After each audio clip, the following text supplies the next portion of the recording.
plaintiff, Valerie Webley, says the defendant was engaged to her son, and Valerie loved her as if she were her own daughter. However, she's suing her today for unpaid loans and postage fees.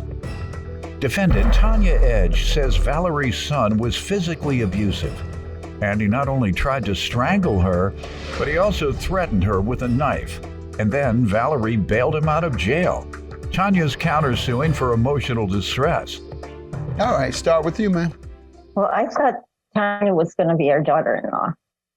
She was engaged to our son, and we've known her for 5+ years. We loved her like a daughter. She loved us like her real parents. She called me mom. She called my husband dad. We loved her very much. And I really do miss her. But we just didn't come into agreement with getting money that she owes. And I really think she got scammed. I just didn't think it'd ever come to this. Okay. That's why you all fell out. So you never fell out before? Never. How about her and your son? Did you see much of their relationship? Did they live with you guys? No, They lived in Racine. We live in Janesville, Wisconsin. Okay. No, I'm sure like every relationship, everybody has problems. And I always thought they were really good for each other because he helped her. She helped him. Go ahead. Let me hear from you, ma'am. Okay. Like Valerie said, she was a mom to me.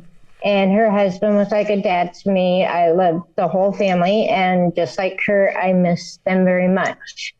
However, in July of this past summer, 2021, Eric, her son, started having crazy, angry fits over things. Sometimes I didn't even know what it was about. And then when August came around, he became physically abusive. He threw things at me. He tried to strangle me. He held a knife to me, and then he threatened to kill me. So on August 23rd, I was able to finally get to the courthouse and file for a restraining order. On the 25th of August, I got a call from the deputy sheriff who asked me to come downstairs from our apartment and meet him outside because they were parked out of sight. And he wanted to confirm that Eric was in the home, and I confirmed that for him. And he asked me to please wait downstairs. And everything after that point became total chaos. He was fighting the police. There were approximately 10 officers besides the sheriff deputy that were trying to restrain him. And they also had to tase him to get him restrained and out of our home. And he was placed in jail. And the very next day, on the 26th, he signature bonded out. And then I called the DA. You didn't tell his mom and dad all this? Oh, I told Valerie all about it. I told Valerie because Valerie told me that she messaged me one day and asked me how he's doing and said Eric said things were really good between us, and I was like, no, they're not. And I told her everything. Well, she says your problems were like everybody's. No, they weren't. That's what she says, and I don't remember hitting a woman ever. I don't remember fighting with the police. Well, perhaps running primarily, not fighting. No, that's why I said it took 10 officers and him being tased. Defendant Tanya Edge was engaged to the plaintiff's son until he physically abused her by strangling her and threatening her with a knife. Ma'am, you want to address this? She says you knew and everything else. I'm not sure. I know Tanya said this, and I probably believed her at the time, but she's lied to me so much about sending me my money. How can I know she's telling me the truth? Okay. And Eric seems, since he stopped drinking, he seems like such a calm person. When did he stop drinking? 4 years ago. 3 or 4 years ago, and he hasn't relapsed into drinking, ma'am? No, actually, he hasn't. Okay, let me stop you. So, you're saying, ma'am, when she told you At that point, did you believe her or not? You're saying today, I don't know whether to believe her because she hadn't paid the money, and if she's dishonest about the money, she might be dishonest about this. How about before the money? She told you before the money, didn't you? Did you tell her about the physical abuse before the money, ma'am? I did mention that he was starting to have anger fits and that he, at that point, had thrown an item at me and hit me in the side of the face. You told her that before the loan? Yes. Ma'am, you blamed it on, you don't know whether to believe her because of this. What about then? It happened before this. Eric did admit when it was dark out, he did throw the phone and hit her. And he said he apologized. He was very sorry. And you think you think every couple goes through that? You think that's normal? She wanted the phone. No, I'm asking you, do you think that, I'm saying, do you think what your son did was normal? Not about the phone. He was sorry. Whatever the incident. I didn't ask you whether he was sorry. We're dealing with abuse, and that's why I keep asking you, do you think that's normal? Because I don't want our viewers to believe what you said. You said the normal ups and downs of a relationship. Go ahead. Let me hear more about how her son abused you. Okay, Your Honor. He did not throw a phone at me. Mm-hmm. He threw a different object at me, striking me in the face. And the only way that could have happened is if he was aiming for me because I was partially blocked by a wall. And so then I grabbed my phone to call the police. And that's when he smacked the phone out of my hand and took it, and also refused to let me leave the apartment so I could go somewhere and use someone's phone to call the police. And then he is the type of person that when he gets angry, he'll make threats that aren't genuine, but I know when they're genuine threats. And he honestly means it. And he said he was going to kill our landlord before August 31st. And he found out, I warned the landlord about that. And then he found out that I notified the landlord that he ripped the window off our bedroom wall out of anger and all of that. And so he pinned me on the bed, because I stayed in the bedroom all the time, by my throat, and told me that I better not tell that landlord anything else or there would be big problems. Okay. Now, with regard to the bail, you say the judge let him out on bail for how much? Yeah, they dropped 3 charges, so he got a signature bond for a misdemeanor A charge. Wow. And it was the next day that I called the DA. They reviewed it. They issued new charges, and he was rearrested. Good. Placed back in jail. Defendant Tanya Edge was engaged to the plaintiff's son until he physically abused her by strangling her and threatening her with a knife. Was he ultimately convicted? That case is still pending. All right. And however, sorry. No, you go ahead. When I would talk to Valerie about the situation, he had been physically abusive with previous relationships, and she agreed with me that is where he belonged, was in jail. And on September 2nd, she posted his cash bail, getting him released, and therefore, again, putting my life in danger and causing me emotional distress. No, the judge put your life in danger. If you want to blame someone, you'd have to blame the judge. Well, she bailed him out. But the judge set the bail. The judge set the bail. So the mother's doing what a mother does, bail their son out and wait on the trial, because they may not believe that their child did it, and their child may not have. And so, yes, when there's a bond available, unless that person has repeatedly done that, then the mother has no real reason to conclude that it happened. Now, ma'am, she says it has happened several times with other women. Is that correct? Yes.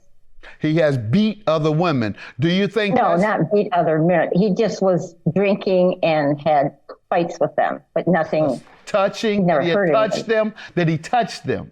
Yes.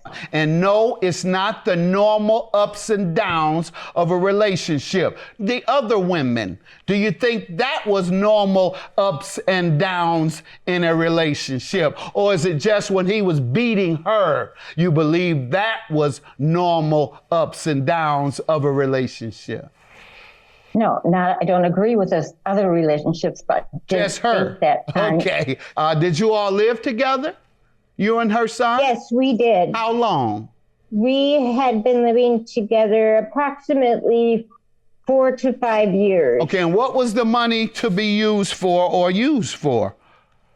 That is money that was going into an account for me to move out of the home away from her son. Did you tell her that? I was just curious. Yes. Did she tell you that, ma'am? No. What did she tell you? She told me needed she it was for? getting this $33,000 loan to make her and Eric's life better. And they could afford to live in a nice house and they'd be debt free and they'd be so happy like that. The loan, ma'am, she's suing you about. Okay. Why shouldn't you have to pay?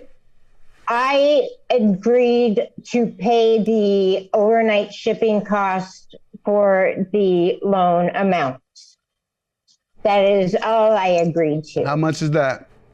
I believe it's like $115. With regard to your counterclaim, the emotional distress is for what?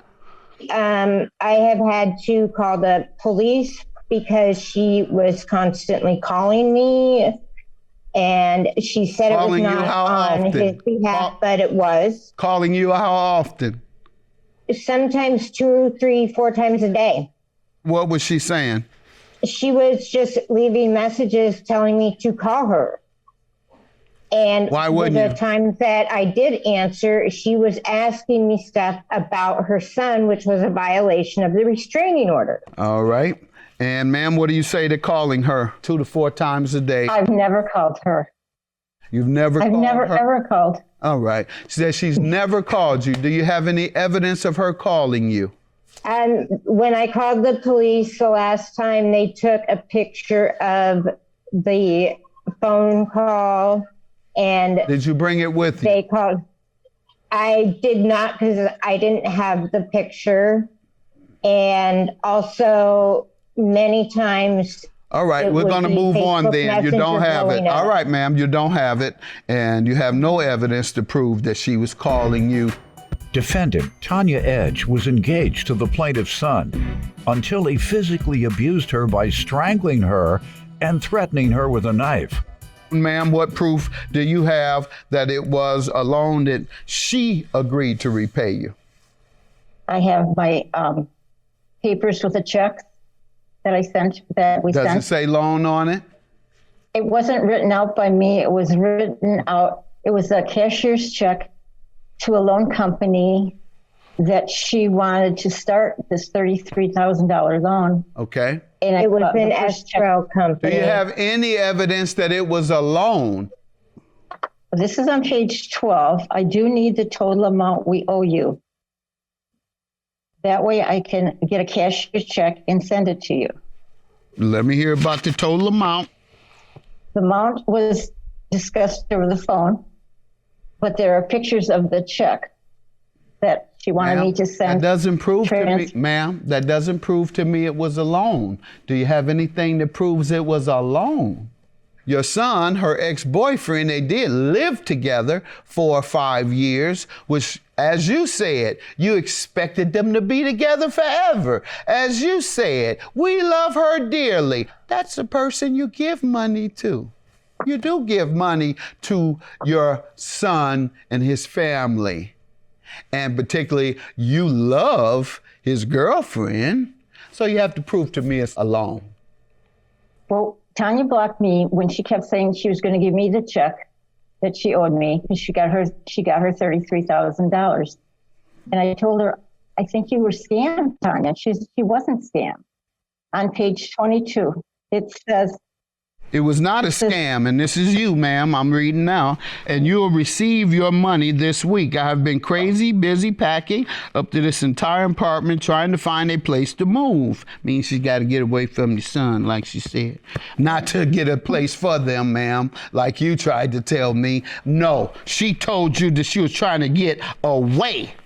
I think finding a home and myself is the top of my list. I found a place. I can focus on other things like paying you back just like I promised. I will be going to the bank tomorrow. Ma'am, you gave a commitment to pay the loans. And so your claim for emotional distress is dismissed. Both of you are dishonest. You're dishonest and in denial about your son.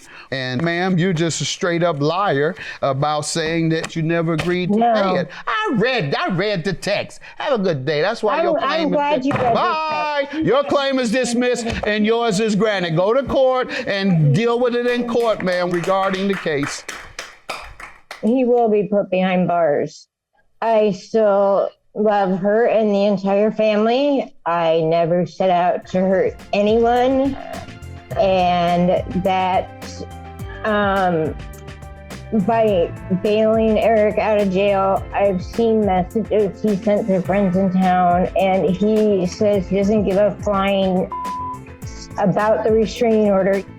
You even agreed you were done helping him out and stuff because of all of the past problems.